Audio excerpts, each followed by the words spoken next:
So friends, welcome to our channel. In this video I am showing if you guys facing BIOS error problem or 502 bad gateway error problem in your Dayz. So guys, watch this video till end because in this video I am showing why this error problem is coming and what is the solution of this problem. So guys, you can watch this video till end and you have to look at this graph. The red line is at the up. It means today many people facing the BIOS error problem in Dayz today.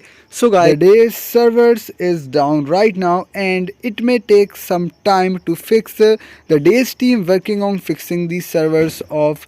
So guys, you have to wait for some hours or a day because the Dayz servers is down right now and the Dayz team working on fixing the servers and it may take some time. So you have to wait for some time and this problem is automatically solved by the Dayz team. If you guys having any other problem, you can comment me. I hope you understand what I am saying. Do like this video. Don't forget to subscribe my channel. Thanks for watching.